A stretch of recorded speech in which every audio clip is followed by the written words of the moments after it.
श्री स्वामी समर्थ स्वामी कृपा ज्योतिष मध्ये मी भास्कराचार्य मंजुषा जोशी आपलं हार्दिक आज आपण जाणून घेणार आहोत कुंभ राशीच्या जातकांना अर्थात तुम्हाला शनिदेव वक्री होणार आहेत 29 जून ते 15 मे 2024 पर्यंत। मग हा 137 दिवसांचा जो कालावधी आहे तो तुमच्यासाठी कसा लाभदायक ठरणार आहे किंवा कसा लाभ प्राप्त करून देणार आहे ही संपूर्ण माहिती घेऊन मी आज आली आहे। माहितीला सुरुवात करण्यापूर्वी आपणा सर्वांना विनंतीपूर्वक सांगू इच्छिते की आजचा हा व्हिडिओ अतिशय खास आहे तुमच्यासाठी। नक्की तो तुम्ही सुरुवातीपासून शेवटपर्यंत श्रवण करा। व्हिडिओ आवडला तर लाईक आणि शेअर करायला विसरू नका।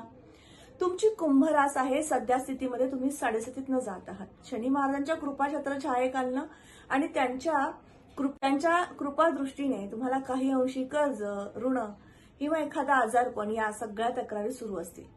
म्हणजेच शनी महाराजांची जेव्हा 7:30 येते त्यावेळेस तुम्हाला शुभ आणि अशुभ असे दोन्ही फळे संमिश्र प्रमाणात प्राप्त करून देते। शनी महाराज न्यायदेवता म्हणून ओळखले जातात, न्यायाचे कारक म्हणून ओळखले जातात। ग्रहमंडलामधील न्यायाधीश म्हणून ओळखले जाणारे शनी महाराज आणि त्यांची कुंभ रास अर्थात तुमची कुंभ रास तर तुम्हाला शनी महाराजांचं वक्री फळ कुठल्या प्रमाणात मिळणार आहे, किती प्रमाणात मिळणार आहे आणि कुठल्या बाबतीमध्ये विशेष मिळू शकतं ही संपूर्ण माहिती आपण घेत आहोत। लग्नस्थानामधनं शनिदेवांचं गोचर आहे कुंभ राशीतनं। आता तुम्हाला प्रश्न पडला असेल वक्री होणं म्हणजे काय, तर त्याचं उत्तर आपण पहिलं जाणून घेऊयात। प्रत्येक ग्रह हा वक्री अवस्थेमध्ये, अस्तावस्थेमध्ये आणि मार्गी अवस्थेमध्ये असतो। मार्गी असणं म्हणजे तो ग्रह आपल्या क्रमाने, गतिक्रमाने योग्य गतिक्रमण करणं म्हणजेच मार्गी असणं, आणि वक्री असणं म्हणजे त्याची गती मंदावणं, थोडीशी कमी होणं, स्लो तो ग्रह वक्री होणं असं होय। वक्री झालेला ग्रह मागच्या राशीला सुद्धा शुभ आणि अशुभ परिणामकारक फळे प्राप्त करून देतो। म्हणूनच शनिदेवांचं वक्री गोचर मकर राशीला सुद्धा शुभ आणि अशुभ परिणामकारक फळ प्राप्त करून देणार आहे। अर्थात तुमच्या राशी कुंडलीप्रमाणे आपण माहिती घेत आहोत। लग्नस्थानामध्ये शनिदेवांचं कुंभ राशीतनं गोचर आहे। मकर राशी तुमच्या व्ययस्थानात येते, अर्थात तुम्हाला व्ययस्थानाचं फळ सुद्धा शनी महाराज प्राप्त करून देणार आहे। मग ते कशा प्रमाणामध्ये ते समजून घेऊया। शनिदेवांची 3, 7 आणि 10 अशा 3 दृष्ट्या आहेत। ती सर्वात प्रथम दृष्टी तृतीय दृष्टी आणि वक्र तृतीय दृष्टी तुम्हाला काय फळ देईल ते समजून घेऊयात। 3ऱ्या घरावरती शनी महाराजांची तृतीय दृष्टी येत आहे। ही तुम्हाला विशेष कीर्ती प्रसिद्धीचे योग आणेल। टूर्स अँड ट्रॅव्हल्स संदर्भातील व्यवसाय तुमचे असतील तर उत्तम तुम्हाला यश देईल। संभाषण क्षेत्रामध्ये, कला क्षेत्रामध्ये तुम्ही काम करत असाल तर तुम्हाला तुमच्या कलेचा गुणगौरव प्राप्त करून देणं, त्यामध्ये उत्तम असं यश प्राप्त करून देणं असे शुभ परिणामकारक फळ प्राप्त करून देईल। शनी महाराजांची सप्तम दृष्टी तुमच्या पत्रिकेतील सप्तम स्थानावर येते। राशी पत्रिकेतील 7वं घर ज्यावरनं आपण आपला जोडीदार पाहतो आणि भागीदारीचे व्यवसाय सुद्धा पाहतो, या दृष्टीने विचार केला तर शनी महाराजांची सप्तम दृष्टी वक्र स्वरूपातील उत्तम ठरेल।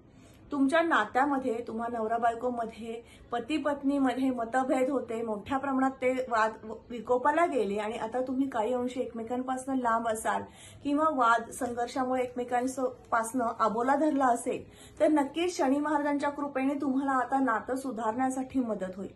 हा सगळ्यात महत्वपूर्ण आणि योग्य तुम्हाला शनी महाराजांनी केलेला न्याय म्हणता येईल आणि तुम्हाला मिळालेलं फळ म्हणता येईल। याचबरोबर भागीदारी संदर्भातील तुमचे व्यवसाय सुरू करायचे किंवा आहेत तर ते व्यवसाय वृद्धिंगत करून देण्यासाठी सुद्धा शनी महाराज कृपादृष्टीने तुम्हाला सप्तम स्थानाला पाहणार आहेत। शनी महाराजांची दशम दृष्टी 10व्या घरावर येते। 10वं घर आपल्याला उद्योग, व्यवसाय, नोकरी यातील यश दर्शवतं, यातनं मिळणारा आर्थिक लाभ दर्शवतं। या स्थानावरती शनी महाराज दशम दृष्टीने जेव्हा पाहतील तेव्हा तुमचा व्यापार जो आहे त्यामध्ये काही अंशी ऋण झालं असेल, कर्ज असेल, तुम्हाला एखादा व्यवसाय थाटण्यासाठी तुम्ही मोठ्या प्रमाणातील कर्ज घेतला असेल, त्या कर्जाचा बोजा कमी करण्यासाठी शनी महाराज तुम्हाला आता कृपा करतील। म्हणजे हे 137 दिवस तुमच्यासाठी उत्तमच म्हणता येतील। शनी महाराज मागच्या राशीला सुद्धा फळ देतात असं मी तुम्हाला सुरुवातीला सांगितलं। अर्थात शनी महाराज कुंभ राशीत आहेत आणि मकर राशीला फळ देणार आहेत। व्ययस्थानावरती ते मकर रास येत आहे। तुमच्या पत्रिकेतील व्ययस्थानामध्ये मकर रास येत आहे।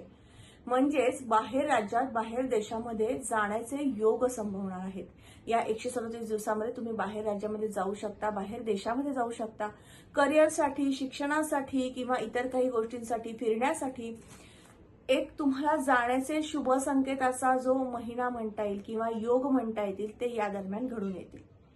यामध्ये तुम्हाला कुठल्याही प्रकारच्या अडचणी अडथळे येणार नाहीत, कारण शनिदेव कृपादृष्टीने तुम्हाला पाहणार आहेत.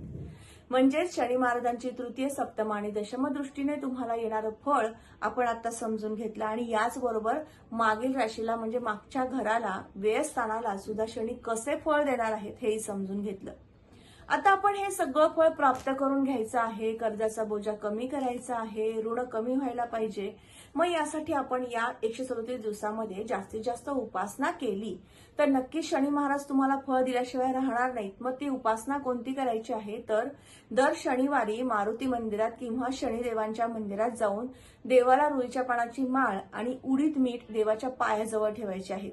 यामुळे तुमच्या मागील असणारी पीडा किंवा त्रास कमी होण्यास मदत होते. आणि तुम्हाला जर एखादं कर्ज असेल, अल्प प्रमाणातील असू दे किंवा मोठ्या प्रमाणातील असू दे, ते कर्ज कमी होण्यासाठी सुद्धा शनी महाराज अनंत मार्ग सापडवून देतात, मिळवून देतात, अनेक ठिकाणावरनं लाभ प्राप्त करून देतात.